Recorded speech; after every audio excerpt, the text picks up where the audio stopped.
Es que es la vida, el Evangelio es la vida del mundo. Y predicando el Evangelio a puros miedosos, pues no. Claro, el Evangelio a mí me hizo muy feliz conocer la palabra de Dios y desmenuzándola. A mí me da grande alegría cuando estoy preparando, cuando leo el Evangelio para la homilía. Ay, pero aquí el Señor nos está diciendo esto que tiene que ver con lo que está pasando ahorita tanto. Es muy bello descubrir que el Evangelio es una verdad actual. Es una verdad actual. El Evangelio es la palabra de Dios vivo. Es la palabra viva de Dios.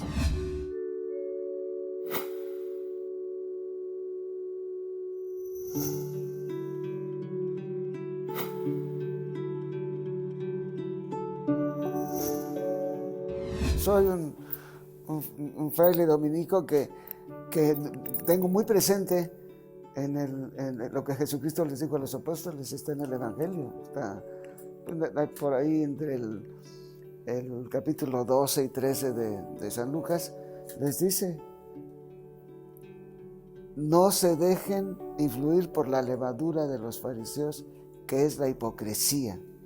Jesús les dijo un día a los fariseos y a los escribas: ustedes se preocupan del diezmo de la ruta, del diezmo del comino y de todo pagan su diezmo, pero se les olvida lo principal del Evangelio, que es la misericordia y la justicia. O sea, no hay que rasurar el Evangelio.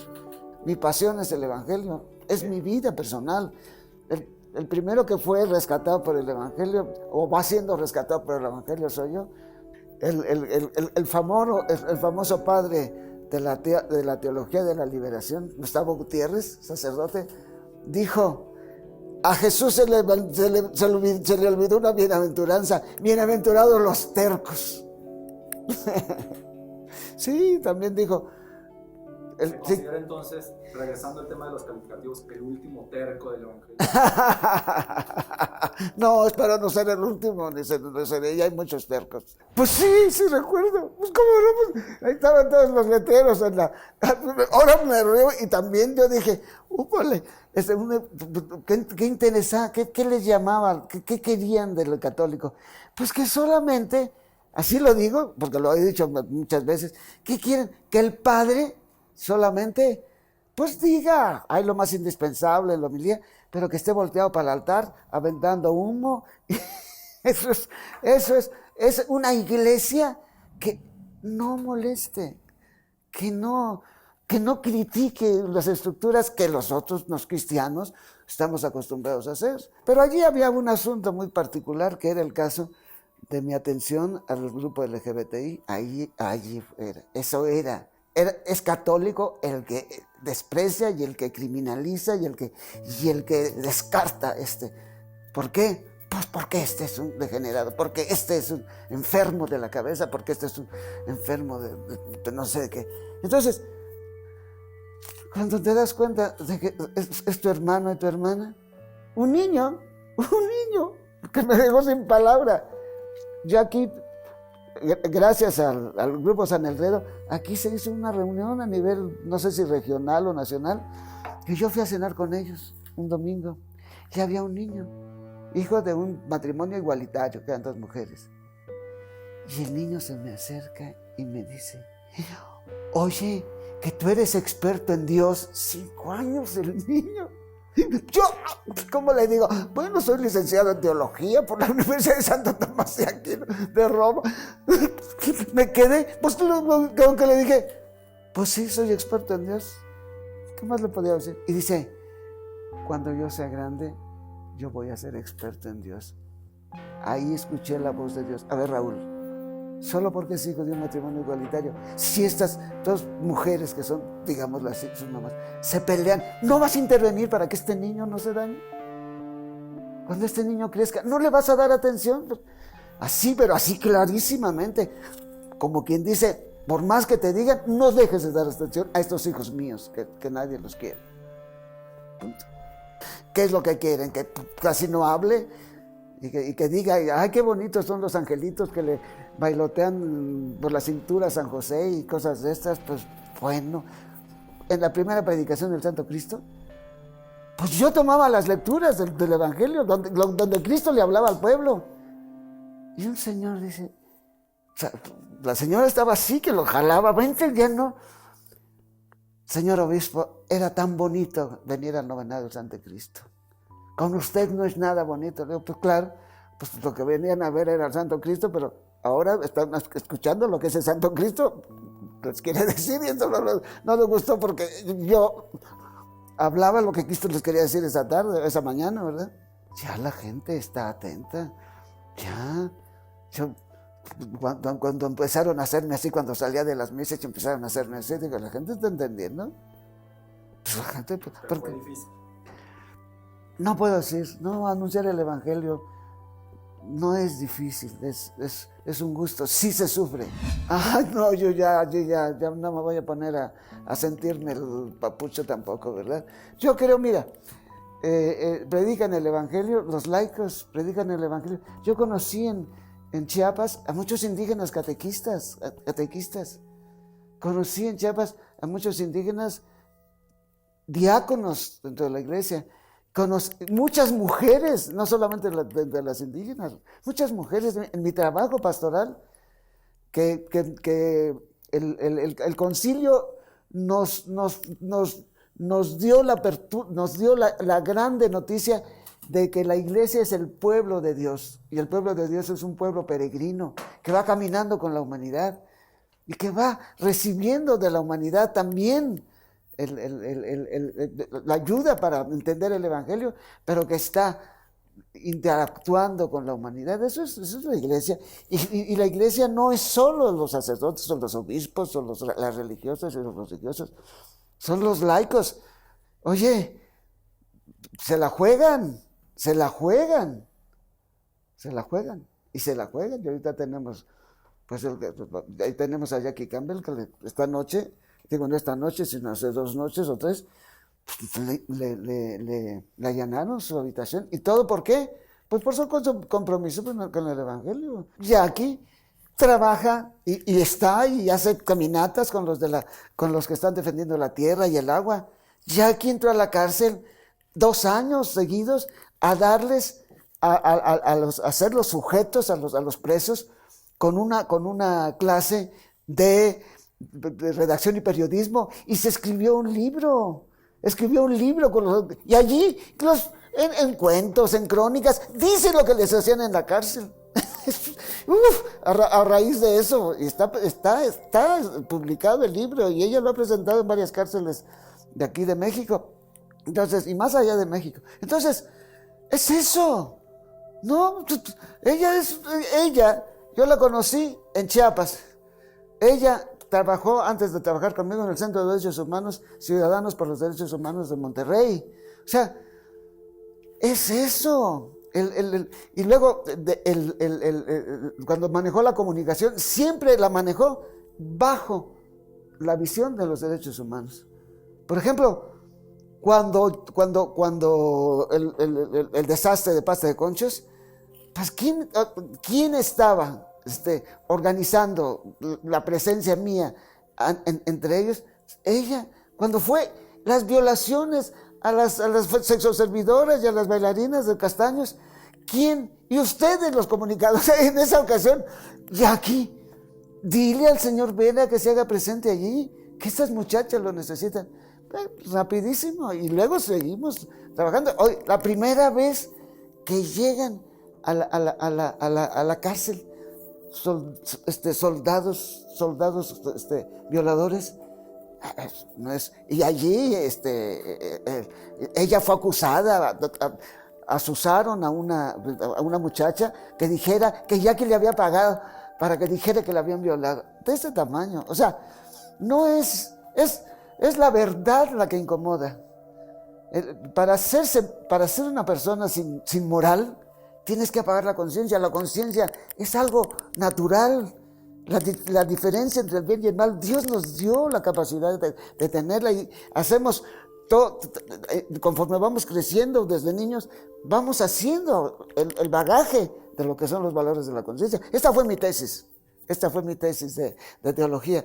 Entonces, eso, cuando se decide a una persona a mentir, cuando una persona se decide a robar, cuando una persona se decide hasta a matar, tiene que apagar su conciencia,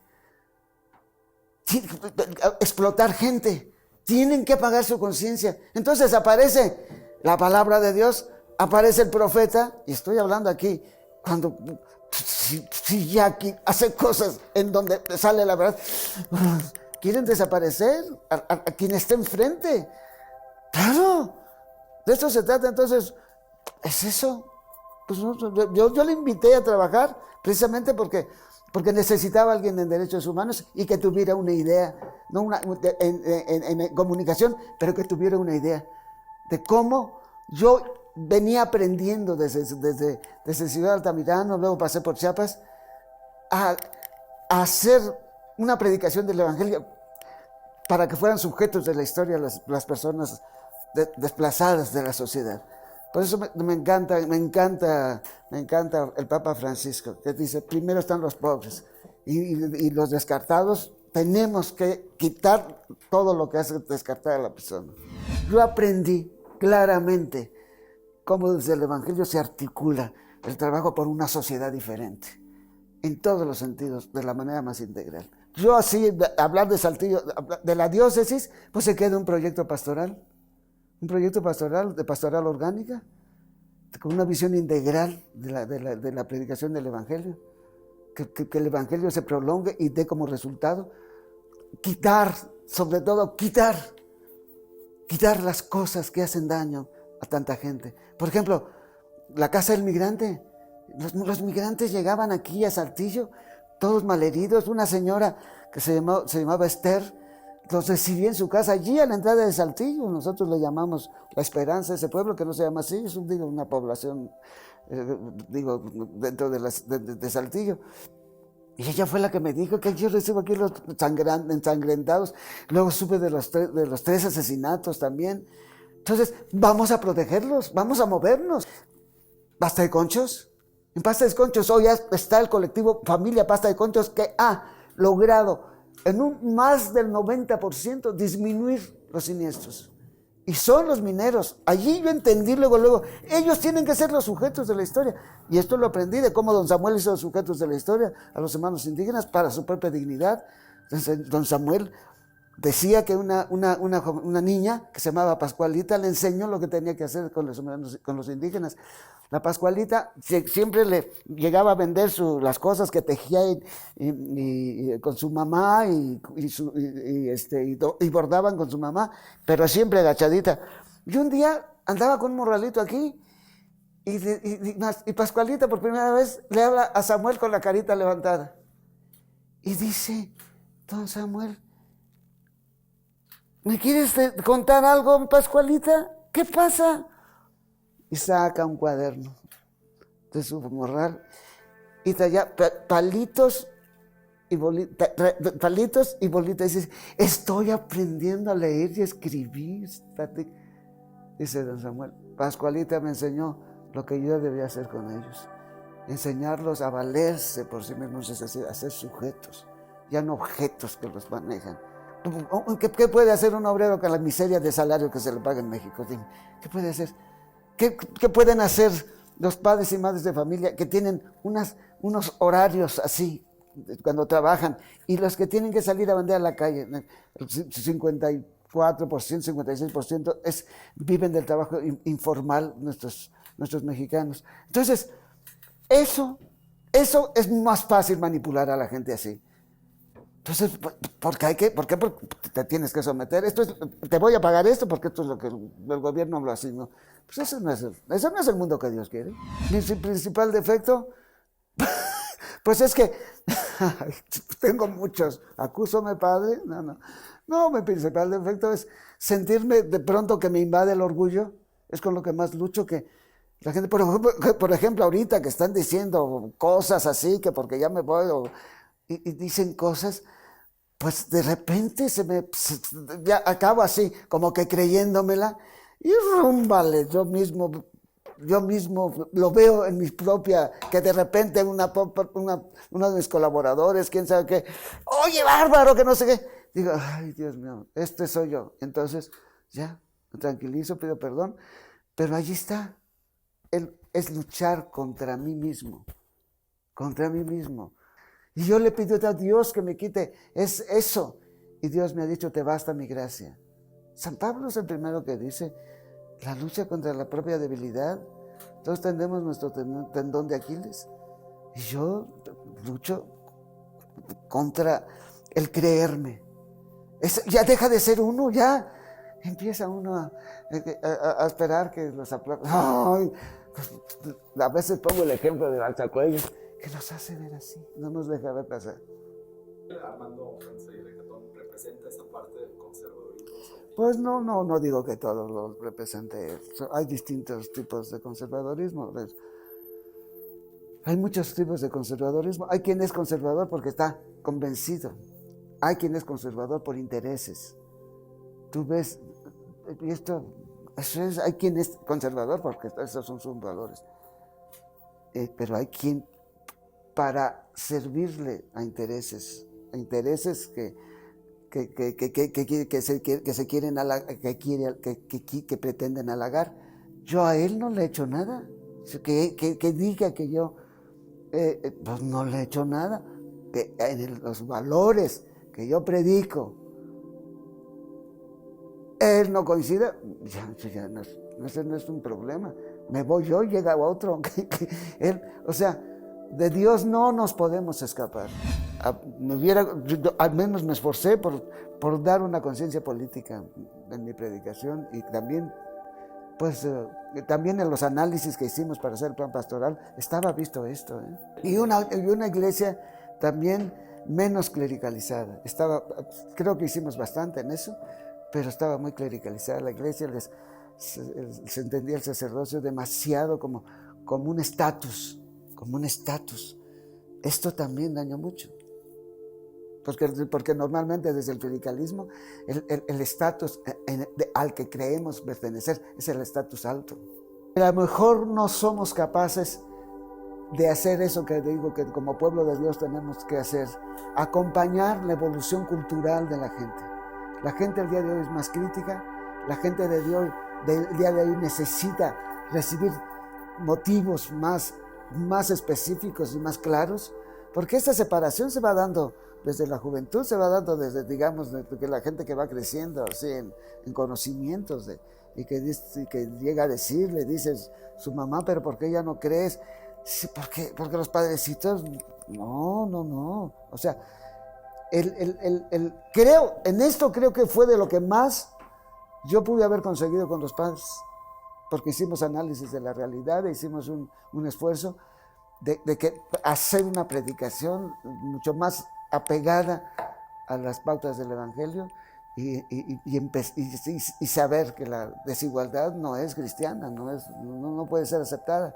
Yo creo que allí en ese plano nosotros, digamos, logramos hacer algo, porque de plano la gente ya no se bebe cualquier cosa, la gente tiene un sentido crítico, los medios de comunicación son también una alerta.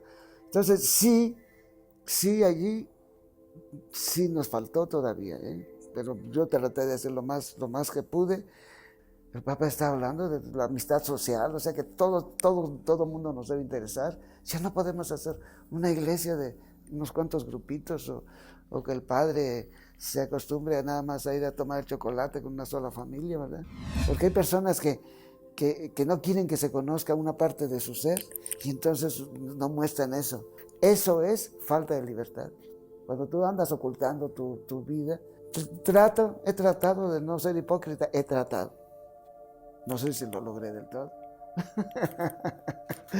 También he querido estar cerca de los obreros, en cosas muy concretas lo he estado, pero una pastoral obrera no logré fraguarla. Eso lo lamento, sí. Una pastoral obrera, sí son atendidos, obreros de diversas maneras, pero una pastoral mucho más enjundiosa, pues espero que mi sucesor la haga. Enrique Martínez y Martínez. Pues honestidad política, lo que se necesita. Pues también me viene la añoranza de honestidad política. Añoranza. No, añoranza. Rubén Moreira. Exactamente. Miguel Riquelme. También. Pederastia. Pues qué desgracia que tuve también. Pobre, qué desgracia tener ese crimen, haber tenido también en la diócesis estos aspectos que también fueron juzgados por la iglesia, gracias a Dios. Pues es una pena, realmente es una pena. Como cualquier otro padre que haya cometido eso, es una pena. El obispo emérito Francisco Villalobos. Hombre, ven la veneración, un hombre muy venerable. Los amigos de Saltillo. Encantadores. Los enemigos. Yo a nadie vi como enemigo. Yo a nadie vi como enemigo. Coahuila. Pues, tierra bendita, como dices lo que canta. Sí. Raúl Vera. Pues un pobre diablo.